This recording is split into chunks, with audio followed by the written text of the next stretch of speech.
Hi friends, ఈరోజు spoken ఇంగ్లీష్లో simple present టెన్స్లో negative sentence ఎలా ఫామ్ చేయాలో నేర్చుకుందాం. ఈ వీడియో చూసే ముందు పాజిటివ్ సెంటెన్స్ ఎలా ఫామ్ చేయాలో వీడియో ఉంది, దాన్ని చూసి ఈ వీడియో చూడండి. అప్పుడు మీకు క్లారిటీగా అర్థమవుతుంది. ఓకే, వీడియోలోకి వెళ్ళిపోదాం.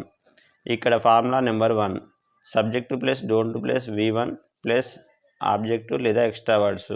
మనకు సబ్జెక్టు 7 ఉంటాయని మనం మొదటి వీడియోలో చెప్పుకున్నాం. I we you they he she it. ఇందులో ఐ వి యూ దేకు ఈ సూత్రం వర్తిస్తుంది.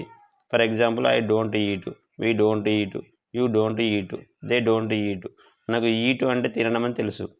సో ఐ డోంట్ ఈట్ అంటే నేను తినను, వీ డోంట్ ఈట్ మేము తినము, యూ డోంట్ ఈట్ నీవు తినవు, దే డోంట్ ఈట్ వారు తినరు. ఫార్ములా నెంబర్ 2 వచ్చేసి subject plus doesn't plus V1 plus object లేదా ఎక్స్ట్రా వర్డ్స్. ఇందులో ఈ షీట్ సబ్జెక్ట్ తీసుకోవడం జరుగుతుంది.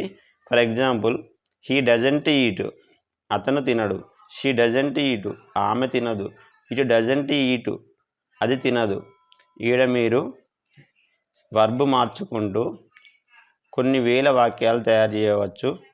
ఈ యొక్క సూత్రాలను అర్థం చేసుకొని ఆ యొక్క వర్బ్ను మనం మార్చుకుంటూ కొన్ని వేల వాక్యాలు తయారు చేస్తూ ఉంటే దాని ద్వారా మనకు భాష అనేది రావడం సులభం అవుతుంది. ప్రాక్టీస్ చేయకుండా కేవలం మీరు వింటూ ఉంటే ఈ వీడియో కాదు, ఎన్ని వీడియోలు చూసినా మనకు లాంగ్వేజ్ మాట్లాడడానికి రాదు.